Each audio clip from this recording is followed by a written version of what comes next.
If you're watching this on YouTube, you might have noticed that this episode is a week delayed. But if you want to get early access to our episodes, consider becoming a paying member. If you enjoyed this episode, please subscribe and share it with your friends. Thank you for all your support.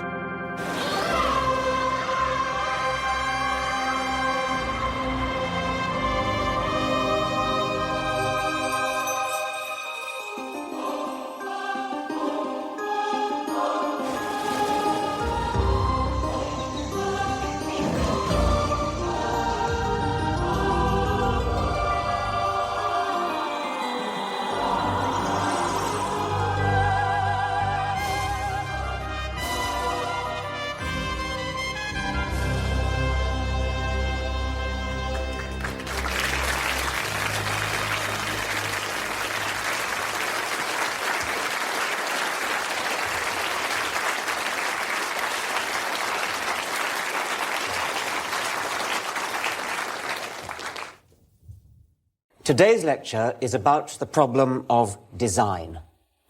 So the obvious place to begin, isn't it, is with things that are clearly not designed.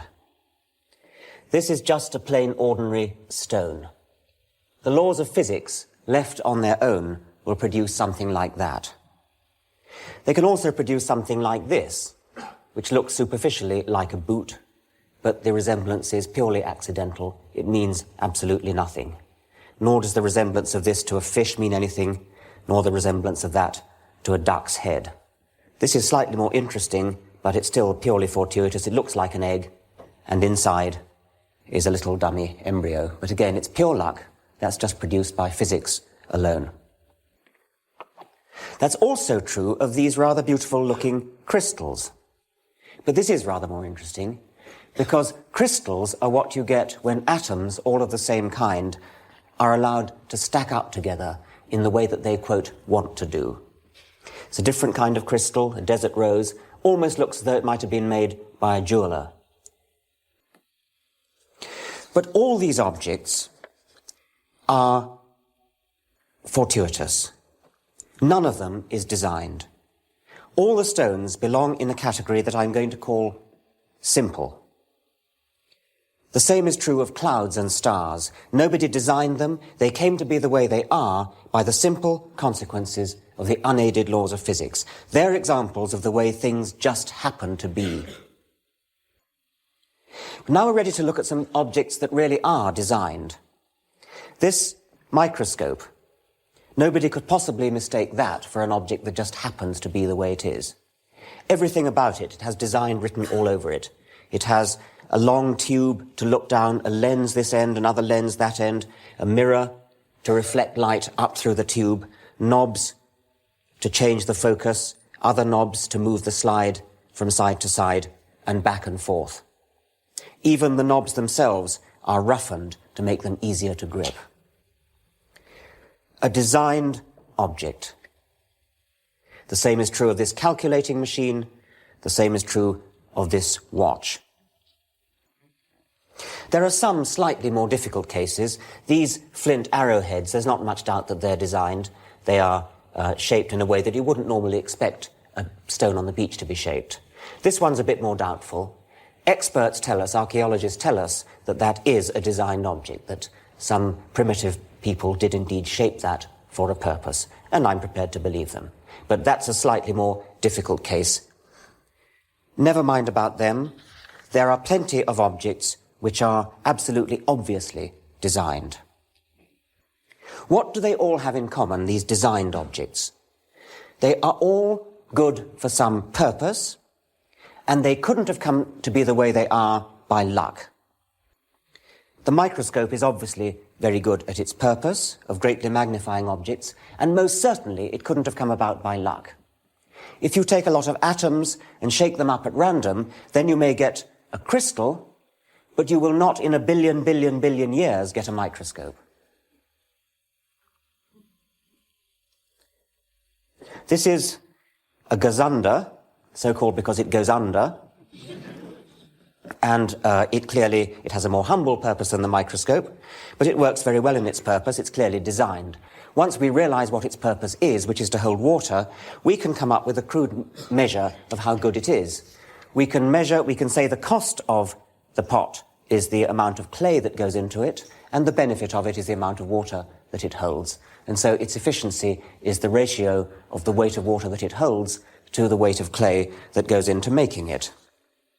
If we compare it with this pot, which is not made by man, but is a natural stone, it also would hold water, but it wouldn't hold very much water for the amount of stone that goes into it. Its efficiency ratio is not very high, and indeed it's not a designed object, it is a simple object which just happened to be. So we've divided these objects into those that are designed and those that I'm calling simple. But now I want to introduce a large and very important category of objects that are certainly not simple, and I shall argue that they are not designed. But they look overwhelmingly and compellingly as though they were designed. And I'm going to call them designoid objects. Designoid objects look designed, but they actually got their designed look from a very different process, which we'll come on to later. You may find it hard at this stage to believe that designoid objects are not designed, but just wait. So let's have our first designoid object. Thank you. Now this is Andrew, isn't it? And what's the snake called? Squeeze. Squeeze. The snake's called Squeeze. It's a boa constrictor, and it is a magnificent example of a designoid object. It looks as though it's been beautifully designed for a purpose, and one of those purposes is swallowing prey which look very much too large for it to swallow. And one of the ways in which it achieves this is by the head. All right. The bones of the head, the bones of the skull, are capable of detaching, coming apart, under the skin, of course, so that the head swells to a huge size relative to what it starts. And there's a great gaping maw, which is capable then of swallowing very much larger prey than you'd think. The skin here is a beautiful mottled colour, which you could imagine would be very, very highly camouflaged in a forest. The snake has lost its legs. Losing legs is a very common thing among reptiles. There are many lines of evolution of reptiles which have lost their legs. What the boa constrictor is best at is throttling its prey. And I think that both Andrew and Squeeze deserve a round of applause. Thank you very much.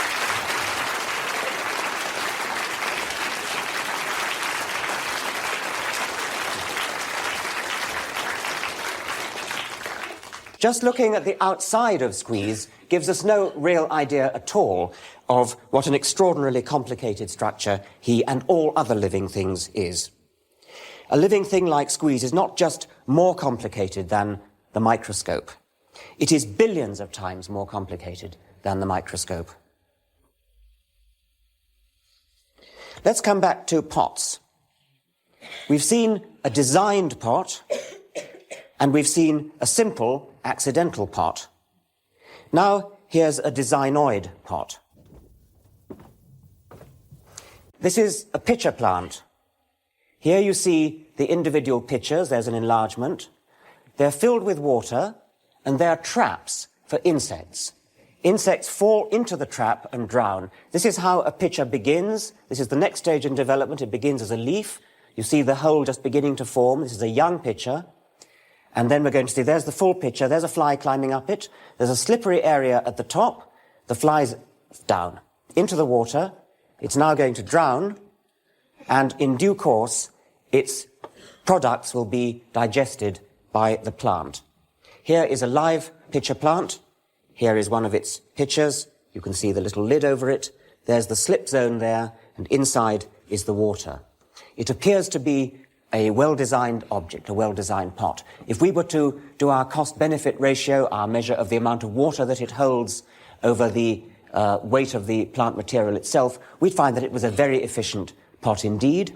But we'd also find that if we looked inside, cut sections of it, it would have a very complicated structure. This is the inside of a single cell of a pitcher plant through an electron microscope, and you can see the complexity of it. What's more interesting is that this internal structure is very well fitted to make a lot of oxygen and secrete it into the water of the pitcher. And this has a very useful effect, because in the water of the pitcher are living a motley crew of little maggots and other insects. Now, what are they doing?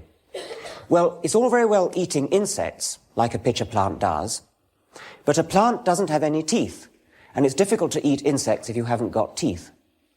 So what the pitcher plant in effect does is to borrow the teeth of these maggots in its pitcher.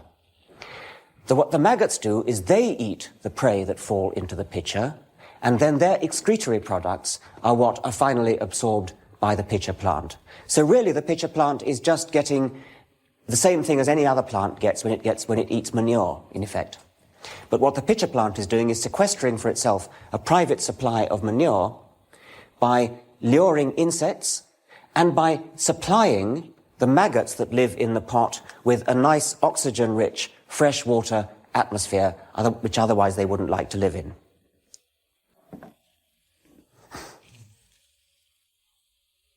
Here's another sort of pot, a designoid pot. This is made by a trapdoor spider. You can see the trapdoor at the top. The spider lives inside. And another one here. This is the pot of a potter wasp. That's a solitary wasp, not like the social wasps which build comb more like this honeycomb here. The potter wasp female builds a pot like that out of mud and lays her egg in it, and then the larva grows up inside the pot.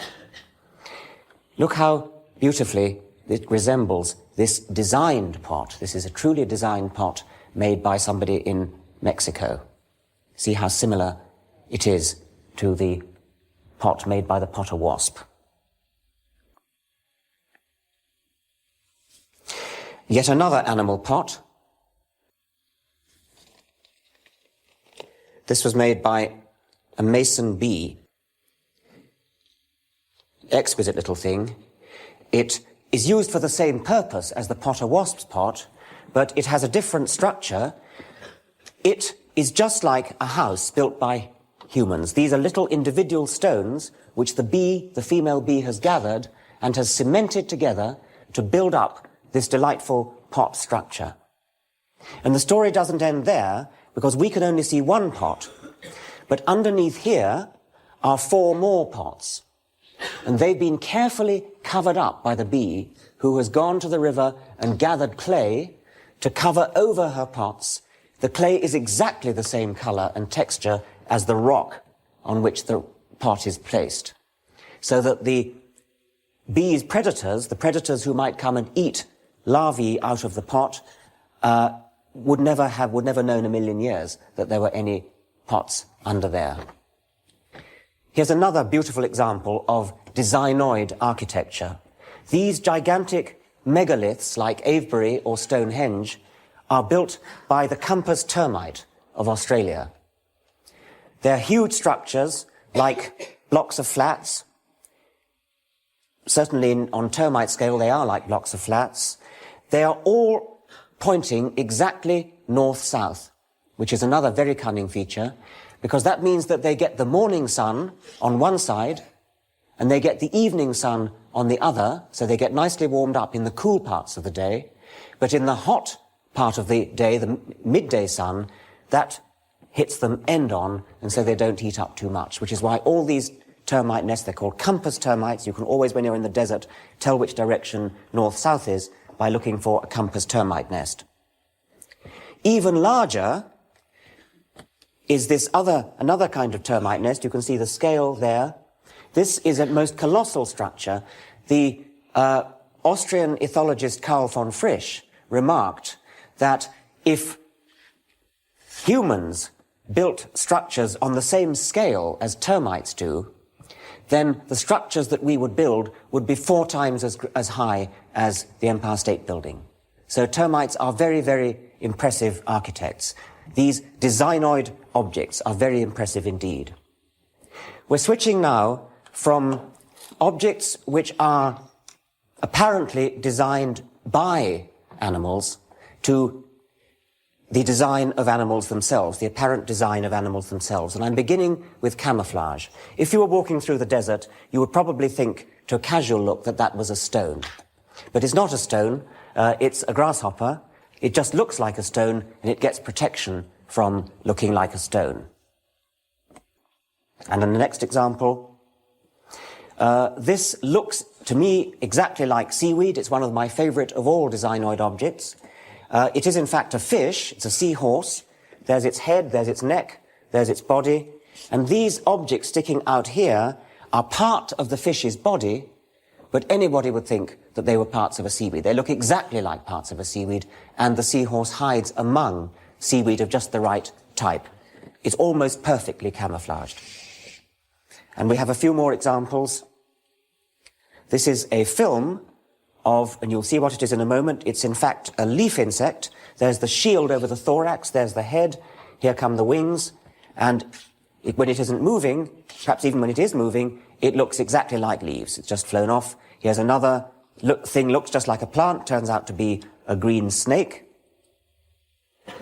And this, you would think, was a plant with a bud on the end, a long green stem, more buds.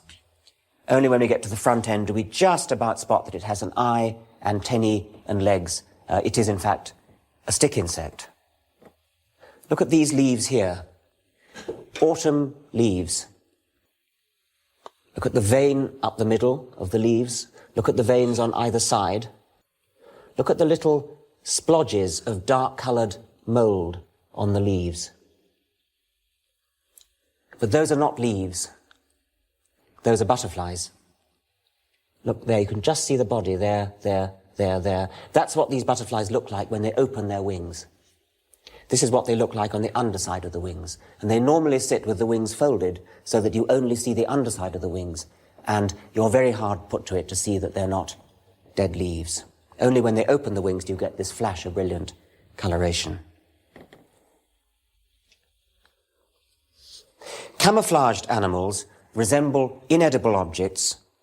Designoid objects sometimes resemble other designoid objects for other reasons, because they're doing the same job.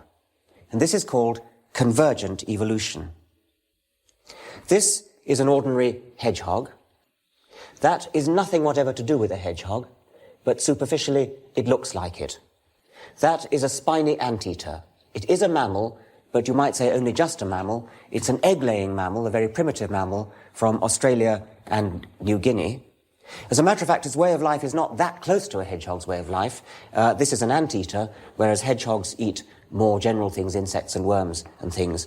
But both of them gain protection from having spiny skins, and so they both superficially look very alike. An example of convergent evolution. An even better example of convergent evolution is the so-called marsupial wolf.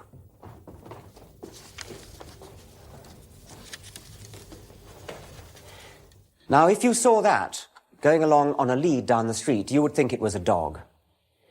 A slightly odd sort of dog, perhaps. There aren't many dogs that have quite that structure at the tail end. But you would think that that would not really be out of place at Crufts. But this is not a dog. It has nothing whatever to do with dogs.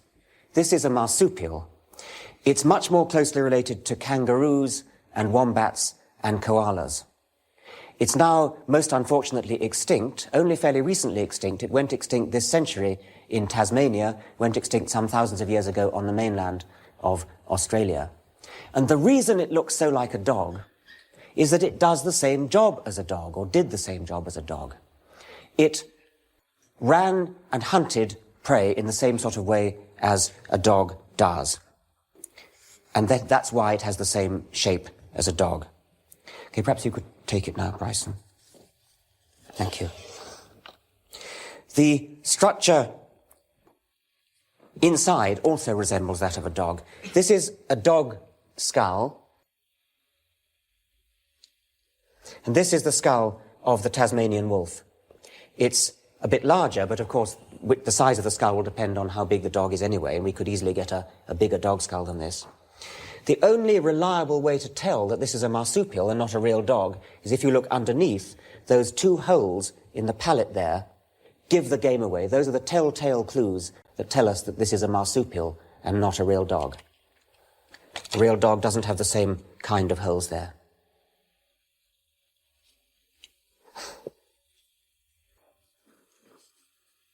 Well, that's convergent evolution among designoid objects. Designed objects, too, sometimes resemble each other because they're doing the same job. Two aeroplanes closely resemble one another, not because of industrial espionage, not because of imitation, but because the wind tunnel is a great leveller of differences.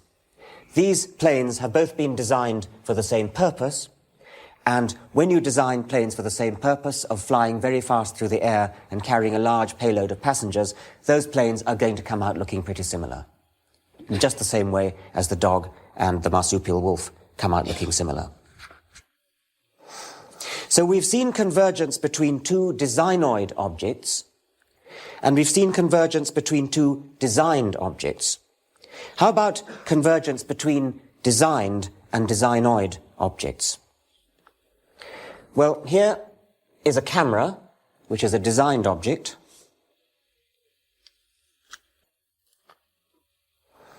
And here is an eye, a designoid object. They both do something very similar. They both have a lens at the front, which focuses an image on a light-sensitive surface at the back. In the eye, it's called the retina. In the camera, it is a film. There are detailed resemblances as well.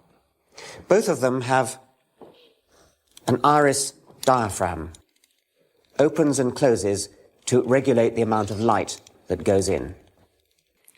In an automatic camera, the amount of light that goes in and out is automatically regulated by a light meter. It says when it gets brighter, close down the hole. When it gets darker, open up the hole. And the human eye also has an automatic light meter. Now, I wonder whether we could have a volunteer to... Right, in the front row there. Yes, right. What's your name?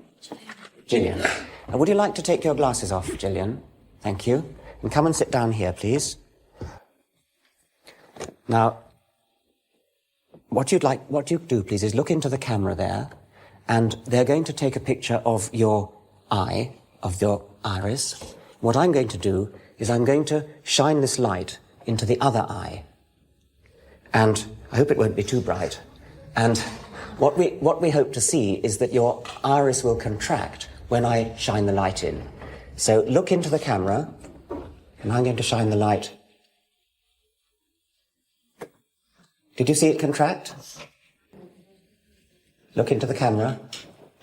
There it contracts. Do you see it? I think it's best perhaps to look into the eye that I'm actually shining the light into. And not you. Look into the camera. Is it too bright for you? No. Okay, look into the camera. There it goes. Do you see it? Thank you very much, Gillian.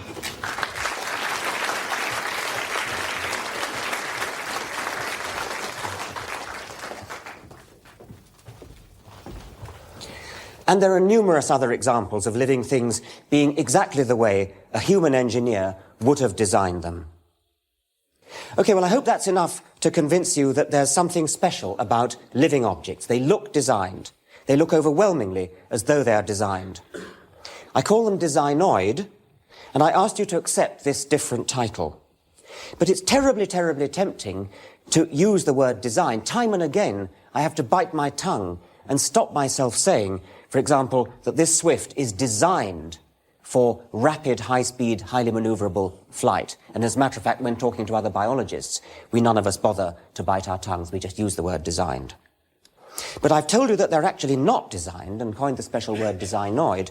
And I said that there is a special process that brings designoid objects into existence and gives them their apparently designed look.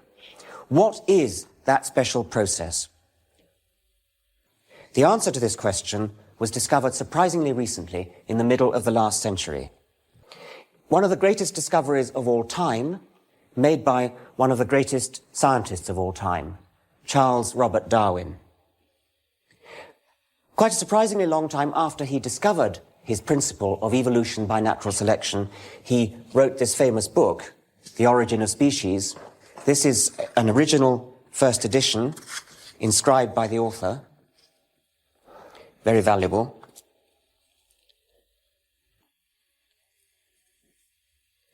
Darwin began his argument on natural selection, he introduced it, in terms of another process called artificial selection, or selective breeding. All these vegetables here have been bred by human breeders for different kinds of food purposes. There's an ordinary cabbage, cauliflower, red cabbage, broccoli, Brussels sprouts, kohlrabi. Each of these different sorts of plants has emphasized a different aspect of the original wild ancestor, the wild cabbage. So kohlrabi, for example, has a greatly swollen stem. Cauliflower has a greatly enlarged flower. So does broccoli, but in a different way. They're all descended over the last couple of thousand years from the same wild ancestor, the wild cabbage. Now that's the wild cabbage as grown by Bryson. Bryson has many virtues, but green fingers are not among them.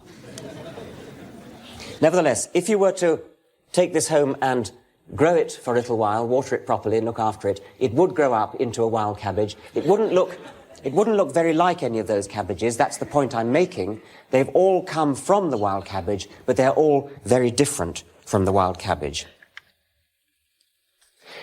All the breeds of domestic dogs have been bred from the same common ancestor, namely a wolf.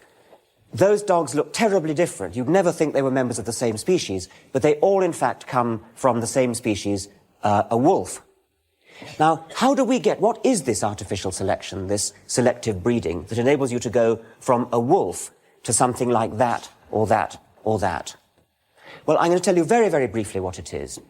You start with your ancestor, the wolf. And I'm going to suppose, for simplicity, that everybody on this side of the room is going to imagine breeding for smaller and smaller wolves, and everybody on that side is going to imagine breeding for larger and larger wolves. So in every litter of wolves that we get, if you're on the small side, what you do is you look out for those individual puppies that are a bit smaller than the average. And those are the ones that you breed from. And on this side, you breed from the larger ones. Now, it's going to take a long time.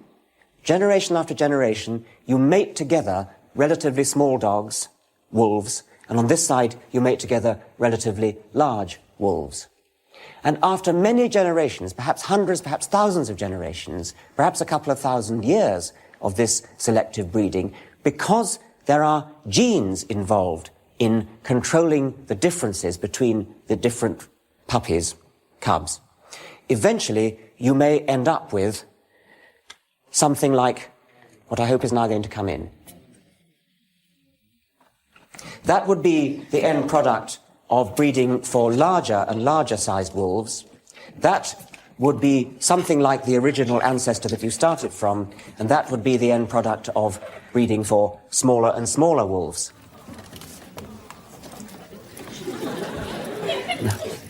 What are their names? Jemima and Wilf are Chihuahuas. Jemima is a smooth-haired Chihuahua. Wilf is a rough-haired Chihuahua. And both of them, comparatively recently, are descended from a wild wolf. What's his name? Sequin. This is Sequin, who's a German shepherd.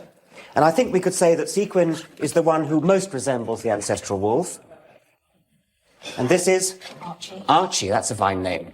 Archie, a Great Dane, and here's what you get from breeding for larger and larger size. But they're all descended from a wolf, they're all cousins of one another, and Sequin is showing great interest. So thank you very much indeed. Thank you.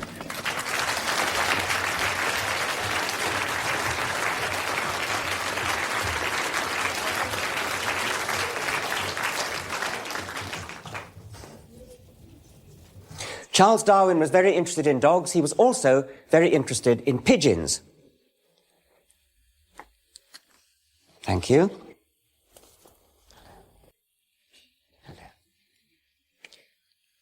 You're on my notes, pigeon.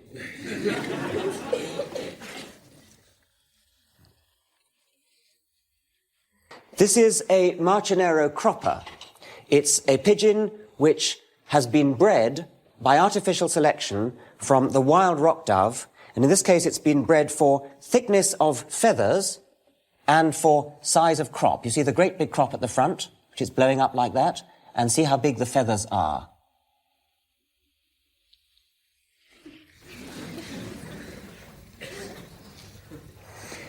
Now in the cage here, we didn't quite trust these ones to be let out. We trust this one. This is a domestic flight pigeon, and you see how it's been bred for this curious little ruff round the back of the neck, and also the red ring round the eye. The other one is an English short-faced tumbler pigeon. You see the extraordinary short face and the tiny, small beak. And that again is a product of artificial selection, just like in the case of the dogs and the cabbages. The beak is so short, in the case of the English short-faced tumbler, that this breed is no longer capable of feeding its own young. And so the only way that breed can be reared is by its babies being reared by pigeons of another breed. That sort of thing often happens, by the way, with artificial selection. It's true of bulldogs. You probably know that the bulldog breed of dog has a head that's so big that it can't be born. And the only way bulldog can be born is by caesarean section. And so the entire breed depends upon humanity to keep it going. If we went extinct, bulldog would go extinct. Now, artificial selection, the process that produces these dogs and these pigeons and these cabbages, is too slow for us to see during the course of one lecture. But we can imitate it on a computer. And I'm going to do it with a program called Arthropomorphs. These are arthropomorphs. This is the parent arthropomorph, and round the edge of it are 8 child arthropomorphs. And they resemble the parent very closely, but there may be a genetic change, a mutation, a random genetic change as you go from parent to child. So that one, for example, has longer legs. That one's got its legs up instead of down. And the way you breed arthropomorphs, could I have a volunteer to... My goodness. Right, yes. Here. Have you ever used a computer with a mouse? Yes. Yes, okay. What you do then is you choose the one you want to breed from and just click it once. So he's going for the long-legged one, I think. Click it. It goes to the center and becomes the parent of the next generation. Now you see all the next generation have longer legs. What's your name, by the way? Lawrence. Lawrence. Lawrence, it seems to be breeding for longer legs. I wonder if he's going to continue that. That's right. Keep going. Don't wait for me. Just keep on breeding. Okay, Lawrence likes long legs. And they're getting longer and... Okay. Now, what I said was that these creatures have genes which are going from parent to child. What would I mean by talking about genes in a computer? Well, in a computer, of course, genes would just be numbers. They're not real genes. They're not made of DNA. But nevertheless, they are genes in the sense that they are what go through from generation to generation. There's no sex in these creatures, by the way. These are all reproducing asexually, like stick insects and like aphids. Carry on.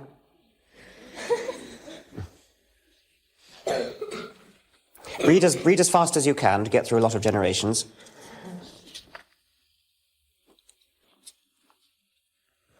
So what we're seeing now, what Lawrence is doing, is artificial selection, just like our ancestors did with dogs and pigeons. But he's managing to achieve in a couple of minutes what would have taken several centuries for our ancestors to have achieved.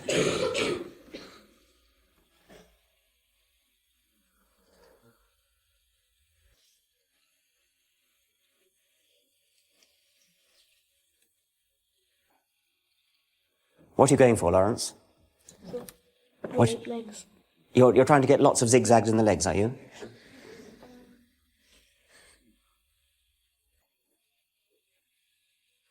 All right, perhaps we'd better proceed now. So thank you very much indeed, Lawrence.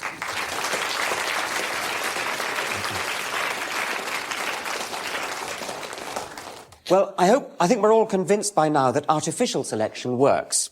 We've seen the result of it in dogs, cabbages and pigeons, and we've seen it happening before our eyes in the computer arthropomorphs. But that's just artificial selection. We only began talking about artificial selection because we're really interested in natural selection. Natural selection is like artificial selection, except that instead of humans doing the choosing, nature does the choosing. Of all the puppies in a litter, or wolf cubs in a litter, instead of our choosing which ones shall breed, what happens is that nature chooses which ones shall breed. The ones that have what it takes to survive will be the ones that breed, automatically chosen. The ones that are good at running fast, the ones whose legs are not too short and not too long, the ones whose teeth are not too blunt and not too sharp, because if they're too sharp, they might break easily. Natural selection, nature, is constantly choosing which individuals shall live, which individuals shall breed. And the result, after many generations of natural selection, is much the same as the result after many generations of artificial selection. So what would it take to change the arthropomorph program so that it simulated natural selection instead of artificial selection? Because at present, the arthropomorphs are just being chosen by the eyes of a human.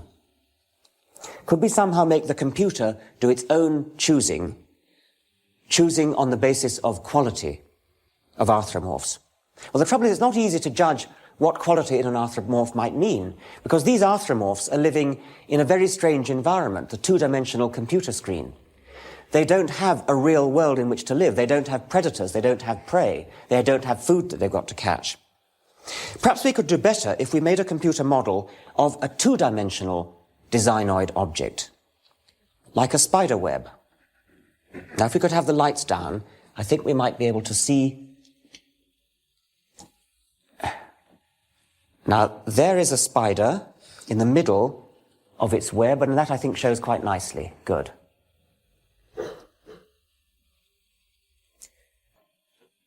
Right, well, you know what a spider web is for. It's for catching flies and other prey. It's a net, and it works in two dimensions. We would have liked to have actually shown you a spider building its web, but this one seems to be pretty satisfied with the web it's already got. So what I'm going to do instead is to show you a computer reconstruction of a spider's movements while it builds a web. Now, I have to watch carefully. This is rather speeded up. Can we have that more slowly now, Peter? What the spider's now doing is the radii of the web. Now it's doing the structural spiral, which is a kind of scaffolding, and now it's doing the sticky spiral, which is the bit that actually does the business of catching the flies. Let's have it once more slowly. Right. Right, there are the radii. Now it's doing the scaffolding, and now it's doing the real sticky spiral. What we're seeing there is not actually a picture of the web itself. That's a picture of the movements of a spider that were recorded on a particular day. That's a particular spider on a particular day. Its movements were all fed into the computer, and now the computer is playing it back to us. But that's just a recording of the web of a real particular spider. Now, in order to do our trick of making an arthropomorph-like program out of spider webs, we've got to make the computer behave like a spider. And this is the program written by Peter Fuchs, so I'm glad to say is next door, controlling the computer. And what his program does is to make the computer build a web as if it was a spider. So the computer is holding in its little head the rules that we know something about of how a spider builds a web. So the computer does the radii like that. It does the spiral like that. Now, just as in the case of the arthropomorphs, what Peter has done is to make the building rules of the computer spider under genetic control. There are genes in the computer, just as there were for the arthropomorphs, And just as they were for the arthropomorphs, the genes are simply numbers. That is the parent web. These are the daughter webs. More strictly, that's the web that was built by the parent spider. These are the webs that were built by the daughter spiders. Now, to begin with, we can treat this just as if it was an arthropomorph program. So we want another volunteer. Let's have a girl this time. Right. Yes, please. What's your name? Ursula. Ursula. Come here, Ursula, please. Have you ever used a computer with a mouse? Yes. Yes, good. So this time it's just like the other one, only you have to click twice instead of once to choose which one you think is the best web. Okay, now that web is gone up to the top there. That's now become the parent. And here are the daughter webs that are being drawn. And now you can choose another one, another generation.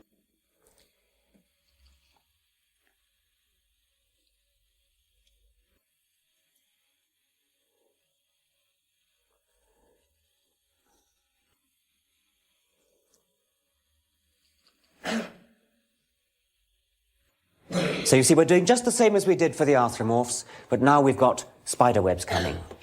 But the point we were going to go for was not artificial selection. The whole point of doing this with spider webs is to do something like natural selection. And to do that, we simply make the computer work out how good each web would be at catching flies. And we can do that because, unlike the case of the arthropomorphs, the webs are two-dimensional structures, and we know what they're for. They're for catching flies. So the benefit is simply going to be the number of flies caught, and the cost we can calculate because the cost is the amount of silk used. Spider webs are made of silk. So the cost of a web is the amount of silk used, and the benefit is the flies. Now, if you'd like to stop now, Ursula, thank you very much. Thank you.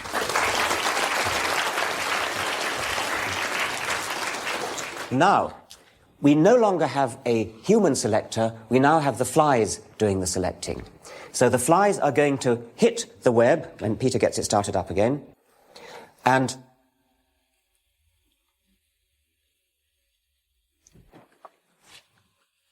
right, so now we've got a new generation of webs being built, and we're now going to see the flies hitting the webs.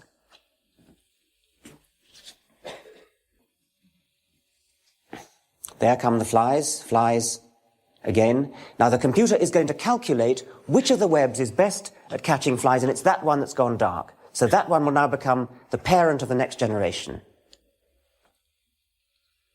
And now once again the webs are being built, the child webs are being built. Once again the flies will come, the computer will measure which one of them is the best.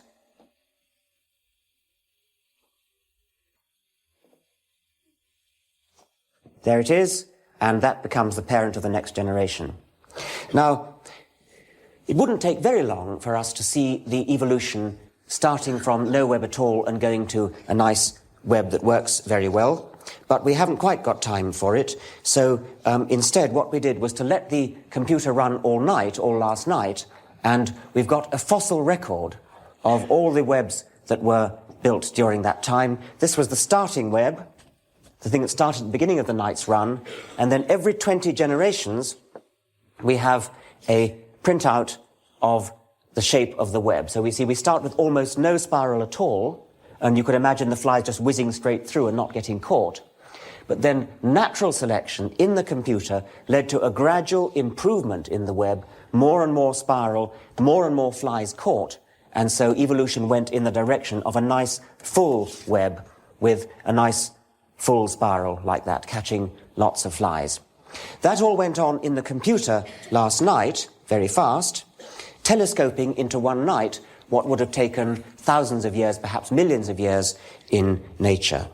In nature, the successful and the unsuccessful webs would not, of course, be judged by the computer doing a calculation about how many flies would have been caught, would be expected to be caught.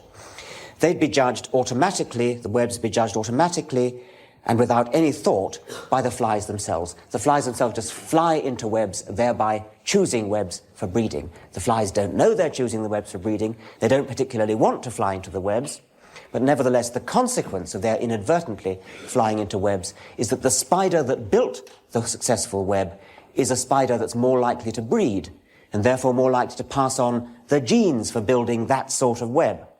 So as the generations go by, webs get better and better and better, just as they did in the computer in our overnight run. That's natural selection in the case of spider webs, and exactly the same principle works for every living creature, for the bodies of every living creature. Every lion and tiger, every camel, every dog, every human, every giraffe. They all have evolved by the same process of evolution by natural selection. So the Darwinian view is that designoid objects are not designed at all. They have evolved by natural selection. The most popular alternative to the Darwinian view is called creationism. Creationists believe that designoid objects are really designed objects. The only difference is that whereas these designed objects were designed by humans, these designed objects were designed by a divine creator. And the favorite argument of creationists is the so-called argument from design, which was most famously expressed by Archdeacon William Paley in 1802 in the book Natural Theology. And Paley begins his book, "In crossing a heath, suppose I pitched my foot against a stone and were asked how the stone came to be there. I might possibly answer that for anything I knew to the contrary, it had lain there forever." In other words, the stone is the kind of object which had always been there and doesn't need any special kind of explanation. But, Paley goes on, what if I accidentally kicked a watch? The watch, I open it up, I see the mechanism, I see the cogwheels and the springs, everything about it looks designed. It had to have a designer. It had to have a watchmaker. And if the watch had to have a watchmaker, then how much more, Paley argued, must these objects, these living objects, including ourselves, have had a divine watchmaker? For Paley, it follows as clearly as the night follows the day, that just as the watch had to have a designer, so do we have to have a designer. But of course, just to show that animals and plants look as though they've got a designer begs the question. I've spent much of this lecture trying to persuade you that animals and plants look as though they've got a designer. But I spent the other half of the lecture showing you that there's another very good alternative explanation for why they look as though they had a designer, namely natural selection. Well, Paley, of course, lived before Darwin, so he couldn't be expected to know about the alternative. Nevertheless, it was, even without knowing about Darwin, it was possible back in the 18th century to know that Paley's argument was a pretty bad argument.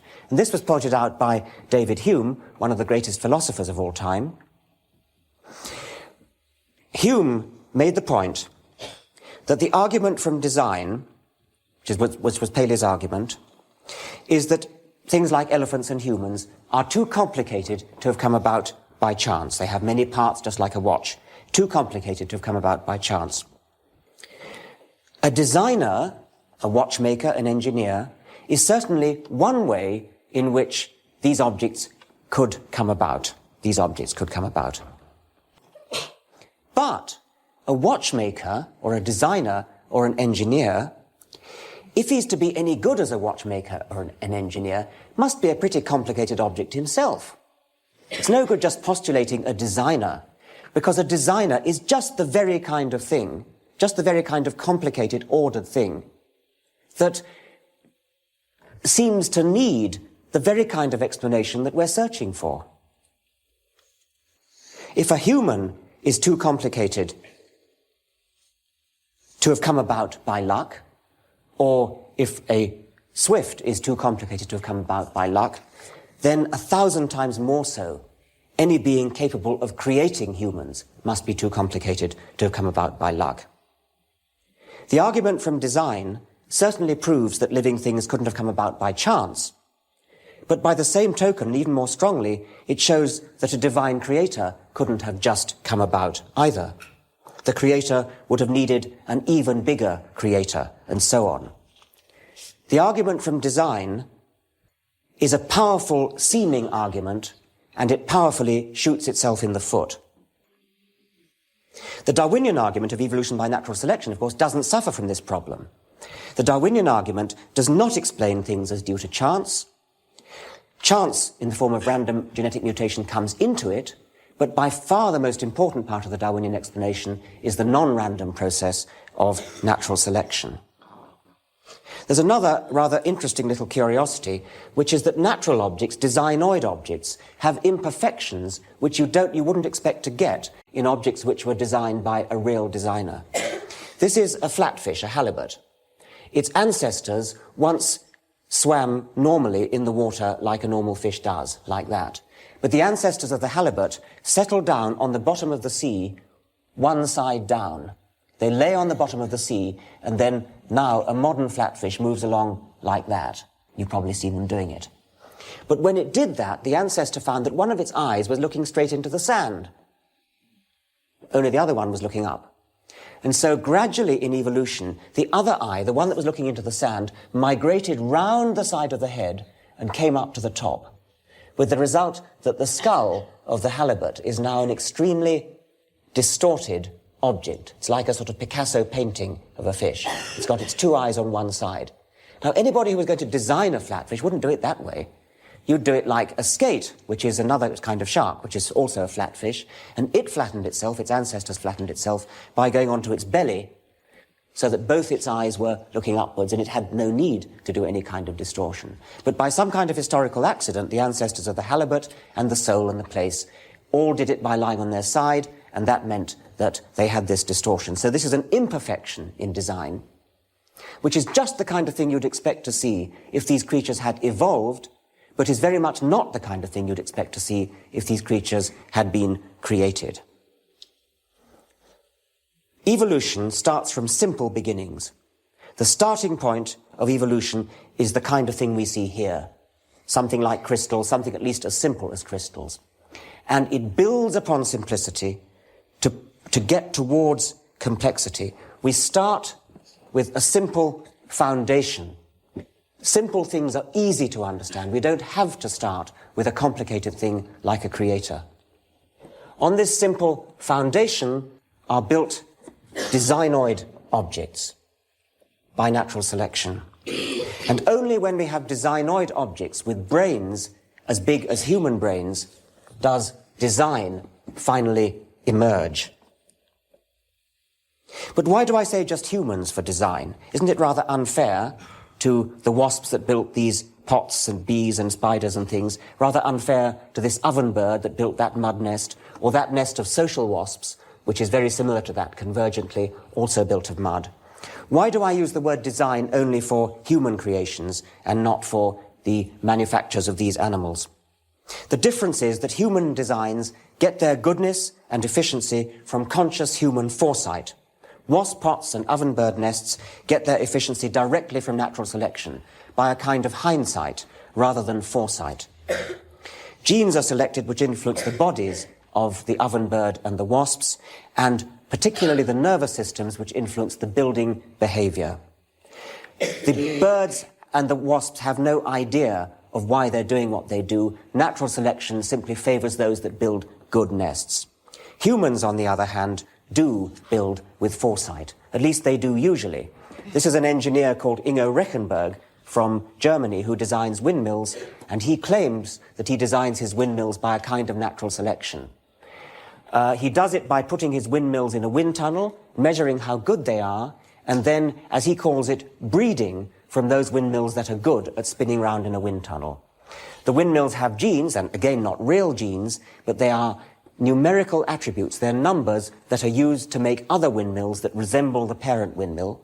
And in every generation of windmills, he breeds from the ones that do best in the wind tunnel. And after many generations of testing them and breeding, testing and breeding, he ends up with a windmill that he claims is better than you would get by the ordinary processes of engineering design. But you could say that all engineering design, and even all art, has a certain Darwinian component. And I want to illustrate this with another computer program called Biomorphs. So can we have a volunteer to run the Biomorphs? Oh, dear. Right, yes, please. What's your name? Rachel. Rachel. Have you ever used a mouse before? Yes. Good.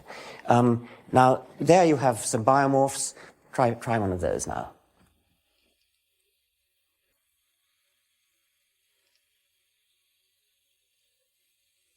What she's doing is guiding the evolution of biomorphs. The biomorphs are controlled by genes just like the arthropomorphs and just like the spider webs.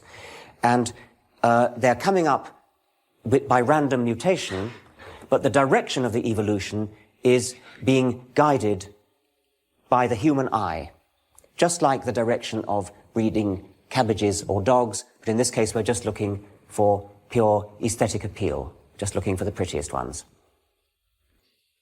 And I think you might imagine breeding wallpaper or bathroom tiles or something like this. Okay, thank you very much indeed, Rachel.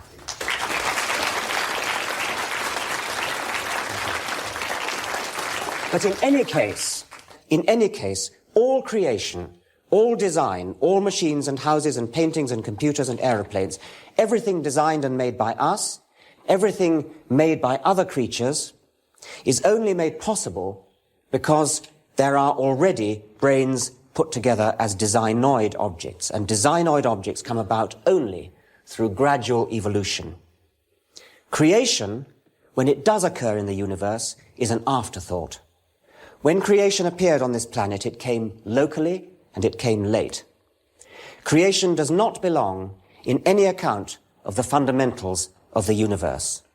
Creation is something that, rather late in the day, grows up in the universe. Thank you very much.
If you enjoyed this episode, you can show some support by subscribing to the podcast, sharing it with your friends, and leaving a review.